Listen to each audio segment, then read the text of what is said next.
Let's lose me, baby. No, yeah, you baby. Back, you groovy, baby. In, let's make a movie, baby. Time, let's lose me, baby. Let's, yeah, you baby. No, you groovy, baby. Back, let's make a movie, baby. Time. It's Mr. Worldwide, AGA, reporting live from Cape Canaveral. Bueno, amigos cibernautas, pues regresamos aquí a su magazine Busca tu Media Naranja. Estamos otra vez con nuestros amigos Lorena y Mariano. Y pues regresando al tema de vivienda, ahora sí ya le vamos a entrar de lleno al tema. Pues resulta ser que en las delegaciones centrales, lo que decía Mauricio, pues no es un tema menor. Resulta ser que tanto en Benito Juárez como en Coyoacán y la delegación Cuauhtémoc, pues hay una problemática, y es que ha habido, pues lo hemos visto en todas las construcciones que se están haciendo y todos los edificios multifamiliares, un sobredesarrollo urbano tremendo, una explotación tremenda en construcción, donde viven en algunos departamentos a veces 400 departamentos multifamiliares extensísimos. Y pues qué mejor que tú para que nos digas cómo está esta situación sobre la situación inmobiliaria, en precios, en costos, en qué personas pueden acceder a este tipo de viviendas. Y bueno, ¿tú cómo ves, tú cómo estás viendo esta competencia? Mira, te mencionaba que hemos advertido el fenómeno de la gran especulación de las empresas inmobiliarias. Lógicamente se han recuperado en la delegación Cuauhtémoc en particular lugares como el centro histórico, a raíz del corredor Alameda, por ejemplo, fue en el periodo de AMLO. También el caso de la Roma Condesa, toda esa zona que pues ha habido una gran cantidad de desarrollos inmobiliarios, y obviamente también pues la plusvalía del lugar va generando que sí se atraigan otro tipo de perfiles económicos, pero que van desplazando a la gente que habita el lugar porque ya no aguantan las rentas, o porque pues tienen que desalojar a las personas porque ya no son útiles para el negocio del propietario.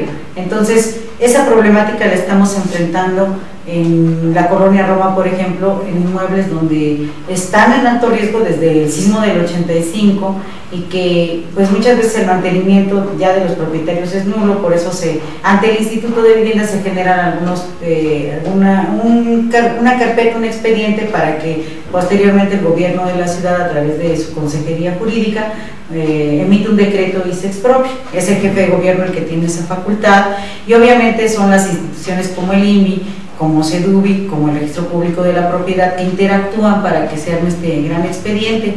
En el caminar de hace una década para acá, estamos hablando de 12 años de trabajo en la colonia Roma, es lo que yo he podido ahorita desarrollar.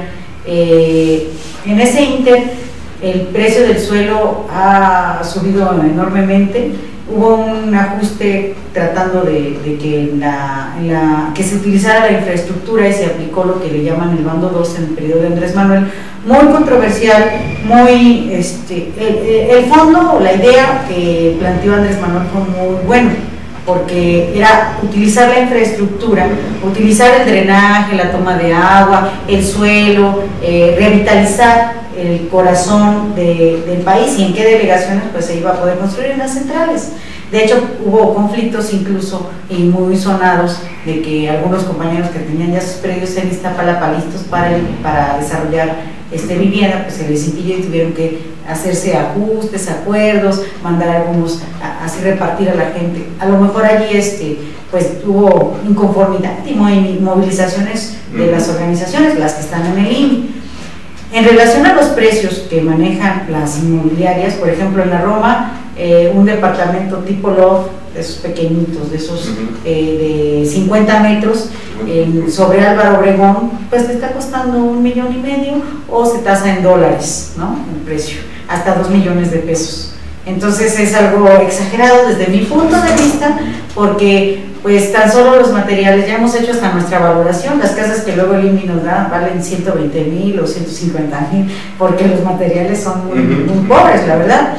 Y resulta que ahora nuestras casas en el INVI, que es el instituto que nos ayuda, el promedio que nos cuestan en suelo, en la escrituración y la construcción, incluso la demolición, estamos hablando de un promedio de 498,000 pesos, 500,000, digamos. Ese es, sí está de $1,5 millones que cuestan en la iniciativa privada a 500,000, dices, wow, sí hay esa diferencia. Sin embargo, todavía está alto. Lógicamente, gracias a que hay un sistema de ayudas de beneficio social, las casas luego las va pagando cada gente de acuerdo a su estudio socioeconómico en 200,000, en 300,000, digamos que ahí se hace la compensación. Pero entonces, ¿para qué le inventamos? Mejor que nos ayuden bien. Si la casa vale 200,000 pesos y me das una ayuda de beneficio social, dámela 100,000 pesos y la gente realmente va a pagar y no va a estar 30 años de su vida haciendo todo este drama. Aquí hay varias cosas que habría que comentar, Memo, que me parece aquí junto con Lori y con Mariano. Primero, el bando 2 lo que trata es de estimular la población de las dos delegaciones, tanto la de Tónitas como la Quilalito, por una razón. Toda esta situación de la infraestructura, lo que decían de Manuel es, sigo pagando el mismo gasto corriente, con menos habitantes. ¿Y qué fue lo que sucedió? Lo que sucedió es que tuvimos unas épocas en donde la gente que compró se hizo adulta mayor, sus hijos emigraron, se quedan con las casas, ¿no? Y también ellos se fueron muriendo y entonces van quedando deshabitadas y fueron vendiendo las casas. Eso fue un fenómeno natural, pero adicionalmente hubo una época de alta delincuencia, tanto en Benito Juárez como en Cuauhtémoc, que también formó parte de la migración. La otra parte tiene que ver con la situación de los empleos, que también migraron los empleos. Entonces todo esto lo que hizo fue una despoblación. La pregunta es, nunca nos preguntaron a los que habitamos las delegaciones, tanto Benito Juárez como Cuauhtémoc, si era necesaria o no la repoblación. Sí. Pero también entiendes que es un fenómeno económico. Si hay un elemento que dinamiza la economía, es todo lo que tiene que ver con las inmobiliarias. Así es. O sea, entonces también hay un quid económico. Y esto que está señalando, precisamente, Lore, pues tiene que ver con las leyes del mercado.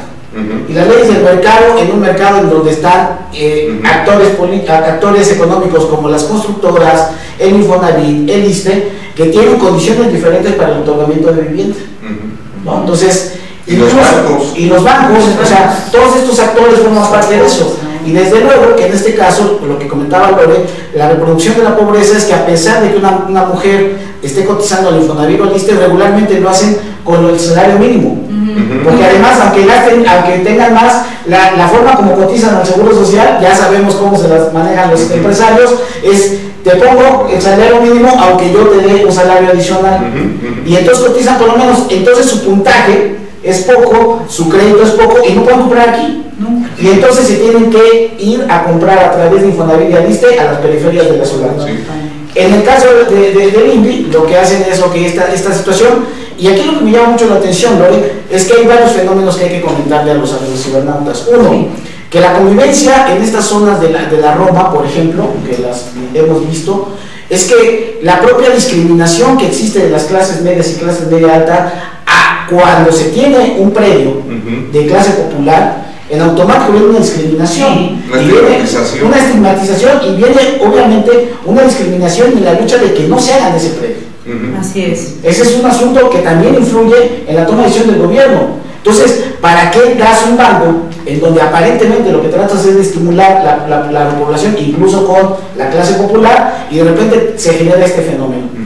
Otro fenómeno que es estas viviendas que muchos de los líderes que contribuyen precisamente para favorecer a las personas que no saben hacer los trámites, porque también eso hay que decirlo, porque se estigmatiza a los liderazgos, pero son gente, muchos de comunidades indígenas, que no saben sus derechos y que no saben cómo organizarse para poder llevar a cabo, que es la función que hace Lore.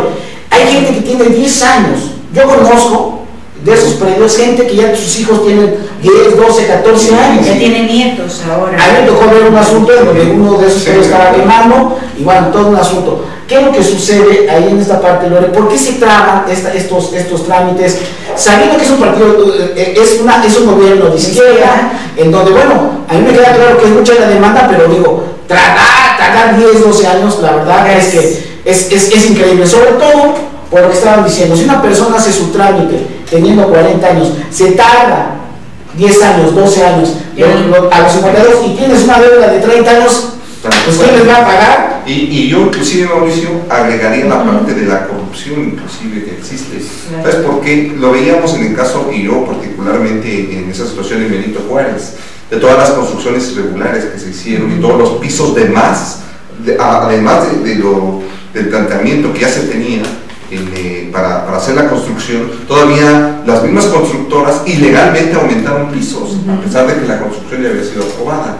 Entonces, a todo esto también tiene que ver una situación que ya viene más a lo local, no solo del gobierno que tú estás haciendo, sino también la participación que tienen los jefes delegacionales en la aprobación de estos permisos, porque muchos dicen, no, es que no nos corresponde, ni siquiera a nosotros, es el gobierno federal los que aprueban. ¿Cómo está ahí la situación? Fíjate que es muy importante destacar que hay gestiones que hemos realizado no solamente en nuestra organización, sino muchas organizaciones. Por eso luego se toman medidas de presión muy fuertes por los grupos sociales ante del INVI. El INVI hay ocasiones en que toda la semana está tomado, ¿verdad? O sea, está ocupado por los liderazgos, porque todos, o sea, no, ahorita lo que observamos es que no tienen interés en que se regularice la tierra. Nos ponen un pretexto de que hay que cambiar ahora, pagar un avalúo nuevo, de que hay que hacer un nuevo trámite del antecedente registral, que ahora ya hubo un cambio en el procedimiento para hacer la expropiación. La ley de expropiación nada más sufrió una modificación en el 2009, incluso una traba que nos pusieron en su momento fue que la gente tenía que pagar la publicación en el Diario Oficial de la Federación, y son publicaciones carísimas de 16,000 pesos más o menos cada hoja, dependiendo del legajo de hojas, de la ubicación no tanto, pero sí de la cantidad de hojas y cómo se planteaba. Entonces ya después hicieron el ajuste y ya nada más con que salga en la Gaceta del Gobierno del DF es suficiente. Eso no lo pagamos nosotros, pero hay muchas, ese expediente originalmente lo pagaba el gobierno del Distrito Federal, porque era la autoridad que se supone, yo vecino, se me está cayendo esto, te vengo y te pido ayuda, ¿cómo vas a intervenir? Entonces somos nosotros los que pagamos 2, 3, 4 veces por ese tortuguismo, y efectivamente es porque luego al registro público de la propiedad vas, y curiosamente lo tienen en custodia o resguardados, quién sabe por qué, esos folios de ese predio en particular. ¿Por qué? Porque muchos son irregulares y muchos, hemos visto que algunas gentes de delegaciones, del registro público, de SEDUBI, del mismo INVI, están luego monitoreando esos espacios y son ellos los que promueven invasiones. O sea, son ellos los que luego te impiden que sepas quién es el propietario para que se regularice, y te están acosando, incluso a veces hasta ministerios públicos intervienen, policías judiciales, organizaciones que también se han prestado para eso. Entonces, esto conlleva delincuencia organizada. O sea, todo esto de la vivienda, las diferentes instancias que se vinculan, pues vas tú observando que en el registro público hay un mal sistema, que los costos son exagerados, porque se modernizó, pero tú vas por un antecedente registral, si tienes bien el folio, ese es inmediato, pero si no, 3 meses para que te hagan una búsqueda exhaustiva. Dímelo a mí, Lore, dímelo a mí, que tengo que decirlo, ya lo he dicho en otros videos, el registro público de la propiedad en la administración que está terminando ha sido fatal. Terrible. Fatal. Entiendo la parte de que estaba todo físicamente y que lo están en este momento digitalizando, pero tú tienes que tener la capacidad como director de un registro público de hacer las cosas de manera paralela sin afectar los intereses de los clientes, de los usuarios. Pero además el director actual, que no puedes hablar con él, no le puedes explicar la incapacidad y las tonterías de su personal, porque está arriba en un búnker. Tú quieres hablar con él y no te permiten el acceso. Te dicen que vayas a la ventanilla y con mucho gusto vas a la ventanilla, pero no te resuelven. Si hay una institución en este Distrito Federal que todos los días está saturada de usuarios, es el registro público de la propiedad. Así es. De hecho, a nosotros nos tocó hacer una manifestación, tomamos el registro público hace algunos meses, y por eso logramos obtener el antecedente registral de Zacatecas 74, el predio que es de Grupo Tomí, y que curiosamente no te querían dar la información porque estaba guardado, resguardado y demás. Entonces, ¿por qué? Allí notas que hay gente que identifica la problemática y está pensando a ver en qué momento ir a hacerse de ese predio. ¿Por qué custodian la información de esa manera? Y además, ¿por qué tenemos que llegar a extremos, afectando incluso a los demás al hacer un cierre, una manifestación? Por esto. Porque tenemos que hablar, es impotencia también de mis compañeros. Ojo, amigos y donautas, lo que está comentando Lorena es realmente muy delicado. Es un asunto, como lo dijo ella, de delincuencia organizada. Quiere decir que en la gente del registro público hay gente que le avisa a otras personas para que vayan y ocupen los espacios. O sea, eso es gravísimo lo que está comentando Lore. Pero bueno, y adicionalmente, una vez que está la tramitología, el sábado pasado estuvimos un evento con los dos compañeros, con Lore y con Mariano, aquí en el Parque Pushkin, y a ver, ahí hubo varias denuncias, y me llamó la atención de una persona que decía esto que acabas de comentar, Lore. Tienes que pagar 15, 16 mil pesos, ¿no? Por una situación de la avalúo y todo esto, y como lo tienes que hacer varias veces, o sea, quiere decir que 10, 12, 15, 20 vecinos tienen que hacer la vaquita para pagar esto, y cuando es de manera reiterada llevas 4 o 5 y es una inversión 50, 60 mil pesos.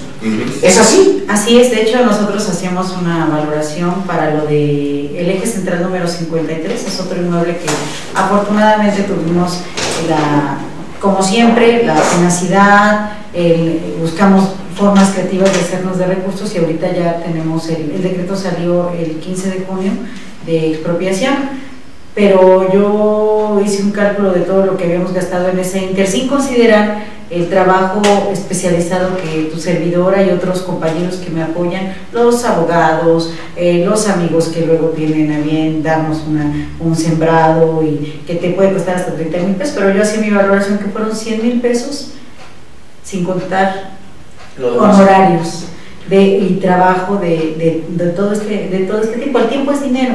Nosotros lo que hacemos, muchos gestores efectivamente este asunto de vivienda lo han visto como un gran negocio, porque también aquí algunos han entrado al mercado, por decirlo así, a la parte clientelar. Yo estoy digamos que somos, no estoy en contra de cómo hagan sus cosas, pero finalmente yo creo que nosotros debemos ser luchadores sociales, debemos ser gestores que tengan el interés y el deseo de hacer un trato justo con sus representados, y que no se preste esto para fraudes, que no inventemos que vamos a que me dé 50 mil pesos y le voy a dar un va a estar subiendo, ¿no? Que también es otro matiz que tiene. Pero vamos a premiar. Oye, pues está muy interesante la plática. ¿Qué te parece, Memo, si vamos a un corte y regresamos para ahora platicar un poquito con Mariano, también para ver su incursión que ha tenido en esta parte de la vivienda, y un poco también sobre la cultura, ¿no? Que nos parece que también es muy importante. Entonces, vamos a un corte y regresamos. Ray Charles, I just halfway thoughts, not broke the back of my mind, but to understand the future, we have to go back in time.